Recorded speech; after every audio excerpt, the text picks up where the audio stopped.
తర్వాత టాపిక్ లోకి వెళ్తే గ్రామ పంచాయతీ అంటే ఏమిటి, మన దేశంలో గాని మన రాష్ట్రంలో గాని ఆ గ్రామ పంచాయతీ వ్యవస్థ ఎప్పటి నుంచి స్టార్ట్ అయిందండి?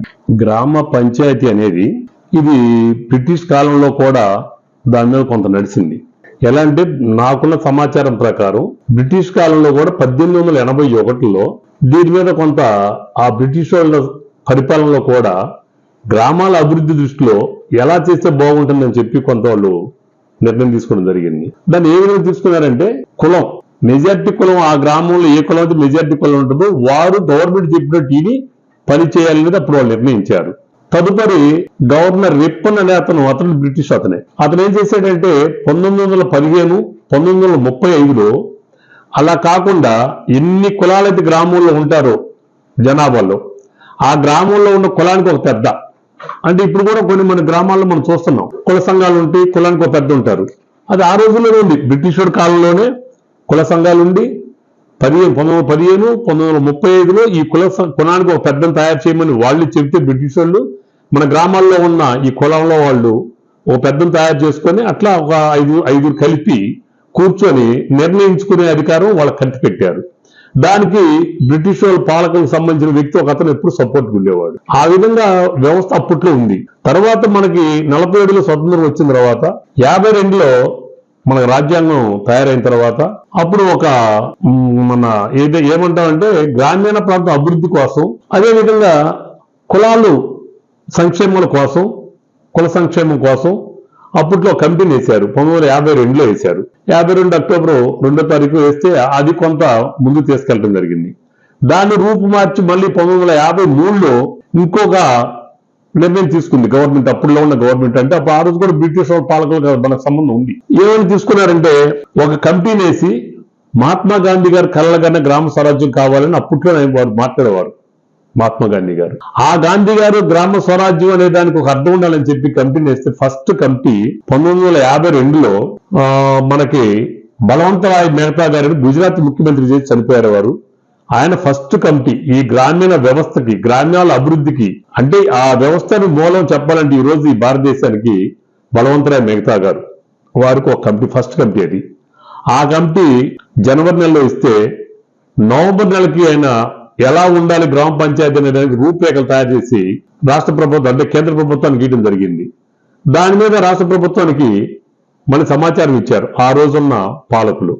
ఇస్తే రాష్ట్ర ప్రభుత్వం కొంత మార్పులు చేర్పులతో దాన్ని కొంతమంది ఆమోదించుకోవడం ఈ కార్యక్రమం జరిగింది. తర్వాత అశోక్ మెహతా అని చెప్పి 1954లో ఇంకో కమిటీ వేశారు. ఆ కమిటీ ఇచ్చిన సిఫార్సును కూడా తీసుకొని ఈ రెండు కమిటీల దగ్గర ఇచ్చిన వాటిని జత చేసి అసలు భారతదేశం మొత్తానికి ఒకే వ్యవస్థ ఒకే టైప్ ఉండాలని నిర్ణయించి దాంట్లో మొదటి దశ గ్రామ పంచాయతీ, రెండవ దశ బ్లాక్ డెవలప్మెంట్ అంటే సమితులు, మన తెలుగులో చెప్పండి సమితులు, ఆ తర్వాత జిల్లా పరిషత్. ఈ విధంగా 3 రకాలుగా ఉండాలని ఆ రోజు బలవంతరాయ్ మెహతా కమిటీ మరియు అశోక్ మెహతా గారి కమిటీ ఈ ఇరువురు ఇచ్చిన దాన్ని బేస్ చేసుకొని 1959 అక్టోబర్ 2వ తేదీన రాజస్థాన్ రాష్ట్రంలో ఫస్ట్ ఇండియాలో గ్రామ పంచాయతీ వ్యవస్థ అక్కడ స్టార్ట్ అయింది. ఇంకో విచిత్రం ఏంటంటే సెకండ్ అంటే నవంబర్ 1వ తారీఖు 1959 నవంబర్ 1వ తారీఖున ఆంధ్రప్రదేశ్ లో ఉమ్మడి రాష్ట్రం ఏదైతే ఆ రోజు ఆంధ్రప్రదేశ్ ఉందో ఈ ఆంధ్రప్రదేశ్ లో మహబూబ్ నగర్ జిల్లా, మరి ఇక్కడ మన ఇప్పుడు ప్రెసెంట్ గా ఉన్న మన రాజు ఎయిర్పోర్ట్ ఉంది కదా హైదరాబాద్ లో, మండలం పేరు సడన్ గుర్తు రావట్లేదు, మెయిన్ రోడ్డు మీద ఉంటుంది అది, అక్కడ ఇవ్వడం జరిగింది. శంషాబాద్ ఎయిర్పోర్ట్ దాని యువతలు ఉంటుంది సడన్ గా రావట్లేదు. అక్కడ సెకండ్ అక్కడ ఇచ్చారు ఇండియాలో. అంటే ఆంధ్రప్రదేశ్ లోనేమో మహబూబ్ నగర్ జిల్లా, అక్కడేమో రాజస్థాన్ లో ఫస్ట్ ఇది సెకండ్.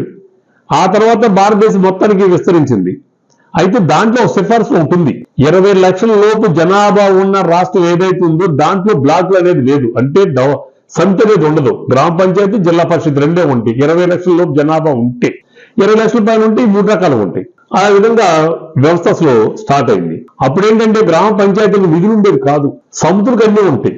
సమితి బేస్ చేసుకొని సమితి ప్రెసిడెంట్ సర్పంచ్ మెంబర్గా ఉంటారు. సమితి ప్రెసిడెంట్లు ఏమో జిల్లా పరిషత్ మెంబర్ చైర్మన్ ఎన్నుకుంటారు. సమితిలోనేమో సర్పంచ్ మెంబర్ ఉండి సమితుల ద్వారా జిల్లా పరిషత్ చైర్మన్ ఎన్నుకొని అక్కడ మెంబర్ ఉంటే, మన రాష్ట్రానికి వచ్చేసరికల్లే 331 సమితులు ఉన్నాయి. 294 ఏమో ఎమ్మెల్యే స్థానాలు ఉంటే 331 సమితి ఉంది. అంటే సమితి ప్రెసిడెంట్ మొత్తం టోటల్ గా పవర్ ఉండేది. ఎందుకంటే 60 నుంచి 80 గ్రామాలు, 90 గ్రామాలు అంటే పంచాయతీలు, గ్రామాలకి ఎక్స్ట్రా ఉంటాయి. అన్ని పంచాయతీలకి ఒక సమితి ఉండేది. అందుకని సమితిలో అభివృద్ధి కన్నా వేరే మార్గం ఉంటే బాగుంటుందేమో అని తర్వాత ఈ వ్యవస్థ వచ్చింది. ఈ విధంగా ఆ రోజుల్లో పరిపాలన సాగడం మొదలుపెట్టింది. అంటే ఇండియాలో భారతదేశం మొత్తానికి కూడా ఒకే విధానం ఉండాలనేది మహాత్మా గాంధీ గారి కలలుగన్న గ్రామ స్వరాజ్యంలో ఉండేది. ఆ తర్వాత ఈ రాష్ట్రంలో కాకుండా మిగతా రాష్ట్రాల్లో కూడా నిధులు సేకరించడానికి కొన్ని ఇబ్బందులు ఉండేది. అందుకనే 1964లో, 1965, 1971లో, మొత్తం 77లో ఎప్పుడెప్పుడైతే మొత్తం 9 కమిటీలు జరిగినాయి ఈ రాష్ట్రంలో. అంటే గ్రామీణ ప్రాంతం ఎలా అభివృద్ధి చెందాలి, ఎలా చేయాలనేది దాంట్లో మరి ఈ కమిటీలు ఉన్నాయి. ఈ కమిటీలు ఇచ్చిన సిఫార్సు తీసుకొని ఎప్పటికప్పుడు మార్పులు చేర్పులు జరిగింది. అయితే దురదృష్టం ఏంటంటే సకాలానికి ఎన్నికలు జరిగేవి కావు, నిధులు ఉండేవి కావు.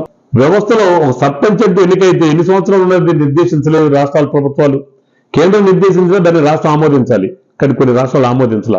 దానివల్ల ఎక్కడేసిన గొంగలు అక్కడే అని చెప్పి వ్యవస్థ చిన్నాభిన్నం అవుతుంటే 1982 తెలుగుదేశం పార్టీ వ్యవస్థ వచ్చిన తర్వాత 86లో ఎన్టీ రామారావు గారు ఈ విధానం బాగలేదు, సమితి వలన ఎక్కువ గ్రామాలు అక్కడ ఉంటున్నాయి, సమితి అంటే ఒక తాలూకా ఒక సమితి అక్కడ ఉండేది, తహసీల్దార్ దగ్గరికి వెళ్ళాలన్నా తహసీల్దార్ గారు చూస్తే మన భయం ఉండేది, ఒక మేజిస్ట్రేట్ చూస్తున్నట్టు ఉండేది, సమితి ప్రెసిడెంట్ అంటే ఎమ్మెల్యే కన్నా పైన పవర్లా ఉండేది. వీటన్నిటిని రూపం మాపాలి, గ్రామాలు అభివృద్ధి చెందాలి, మహాత్మా గాంధీ కలలుగన్న గ్రామ స్వరాజ్యం ఈ దేశంలో ఈ రాష్ట్రంలో ఉండాలంటే ఈ వ్యవస్థ మారాలని చెప్పి ఆ రోజు స్వర్గీయ నందమూరి తారక రామారావు గారు ముఖ్యమంత్రి ఉండి కొన్ని నిర్ణయాలు తీసుకున్నారు. సరే, ఆ నిర్ణయాలు మీరు చెప్పమంటే చెప్తా, మీరు నెక్స్ట్ ఏదైనా ఉంటే అడగండి. నేను దాన్ని అంటే రాష్ట్రం తీసుకుందా లేకపోతే కేంద్రం తీసుకున్నాయండి నిర్ణయాలు? రాష్ట్రం తీసుకుంది. ఎలా తీసుకుంది అంటే కేంద్రం తీసుకున్న తర్వాత రాష్ట్రం అమలు చేయాలంటున్నారు కదా. స్పష్టం విషయం చెప్పబోతున్నా.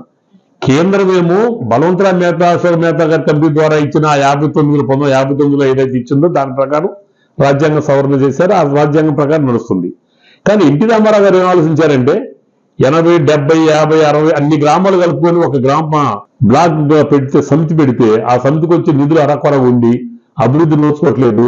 సమితి ప్రెసిడెంట్ అతనికి ఎక్కడ నచ్చితే అక్కడ డబ్బులు ఇస్తున్నాడు కాబట్టి అది అభివృద్ధి కావట్లేదని చెప్పి నందమూరి తారక రామారావు గారు ప్రజల వద్ద పాలన, ప్రజల పాలన అందుబాటులో ఉండాలి, ప్రజాస్వామ్యం అనేది ఒక చోట ఉండకూడదు. ఇవాళ భారతదేశంలో గతం మనం చూసుకుంటే ప్రజాస్వామ్యం మొత్తం ఒక చోటే ఉండేది. అంటే కేంద్రం నిర్దేశించితేనే మనం నిధులు వస్తాయనుకుంటే అది ప్రజాస్వామ్యం కాదు. అందుకని రామారావు గారు ఏం చేశారంటే 10 నుంచి 15, 16, 20, 21 గ్రామాల లెక్క, జనాభా దామాషంలో 30,000 ఓట్లుంటే అదొక మండలంగా తయారు చేసి మాండలిక విధానం తీసుకురావడం జరిగింది. 1986లో మండలాల వ్యవస్థ వచ్చినప్పుడు 1104 మండలాలు వచ్చినాయి. 1104 మండలాలు ఆ రోజు 21,972 గ్రామ పంచాయతీలు ఉన్నాయి ఉమ్మడి రాష్ట్రంలో. దానికి అనుకూలంగానే చట్టం మార్చారు. అంటే ఎట్లా మార్చారు? 1/3 కంపల్సరిగా మరి స్త్రీలు ఉండాలి, రిజర్వేషన్ ప్రకటించారు. ఫస్ట్ ప్రకటించింది ఇండియాలో రామారావు గారే పంచాయతీ వ్యవస్థలో. తర్వాత బీసీ రిజర్వేషన్ పెట్టారు. అప్పుడుగా బీసీ రిజర్వేషన్ లేదు, బీసీ రిజర్వేషన్ పెట్టారు. మండలానికి సర్పంచ్ మెంబర్ ఉంచారు. మండలాధ్యక్షులు జిల్లా పరిషత్ మెంబర్ ఉండేవాళ్ళు. జిల్లా పరిషత్ చైర్మన్ డైరెక్ట్ ఎన్నికే, సర్పంచ్ డైరెక్ట్ ఎన్నిక, సర్పంచ్కి ఏమో వార్డు మెంబర్లు ఉండేవాళ్ళు, మండలానికి సర్పంచ్ వీళ్ళు ఉండేవాళ్ళు. మన ఎంపీపీలు అంటే మండల పరిషత్ అధ్యక్షులు కూడా డైరెక్ట్ ఎన్నిక ఉంది. అది ఎన్టీ రామారావు 1987లో కూడా ఎన్నికలు జరిపారు. ఇక ఆ తదుపరి అంటే వారు వచ్చి గ్రామీణ ప్రాంత అభివృద్ధికి ఫస్ట్ మన పునాది వేశారు. ఎట్లా వేశారంటే నిధులు లేని గ్రామాలకి ఉచిత కరెంట్ ఇవ్వటం, డ్రింకింగ్ వాటర్, రోడ్లు, మౌలిక సదుపాయాలు ఉంటేనే గ్రామీణ అభివృద్ధి, గ్రామ ప్రాంతాల అభివృద్ధి చెందినట్లు అనేది ఆయన ఆలోచించి చాలా స్పష్టంగా ఈ నిధులు కేటాయించడానికి ఏమేమి మార్గదర్శకాలు ఉన్నాయి అవి మొత్తం ఎతికి గ్రామ పంచాయతీలకు అప్పచెప్పి, గ్రామ పంచాయతీల్లో కూడా పూర్తిగా వారి ఆధీనంలో వారు ఎలా చేయాలనే దాని మీద కూడా మార్గదర్శకాలు ఇచ్చేయడం జరిగింది. అది ఎన్టీ రామారావు గారు చేసిన గొప్ప చరిత్ర ఈ రాష్ట్రానికి చెప్పాలంటే. మరి ఎన్టీ రామారావు గారు ముఖ్యమంత్రిగా ఉన్నప్పుడు కాకుండా ఉన్న ముఖ్యమంత్రులు ఏం చేయలేదంటారా? కరెక్ట్. నీలం సంజీవ్ రెడ్డి కానీ ఇంకా చాలా మంది మీకు మంచి వ్యక్తిని గుర్తు చేశారు. 1959లో పంచాయతీ వ్యవస్థ వచ్చినప్పుడు నీలం సంజయ్ రెడ్డి గారి ముఖ్యమంత్రి, ఫస్ట్ ముఖ్యమంత్రి నీలం సంజయ్ రెడ్డి గారు. నీలం సంజయ్ రెడ్డి గారు ఉన్నప్పుడే ఈ రాష్ట్రానికి పంచాయతీ వ్యవస్థ వచ్చింది. అంటే దేశానికి వచ్చింది. దేశంలో మొదటి స్థానంలో మా రాజస్థాన్కి వస్తే రెండోది మనగాడం జరిగింది.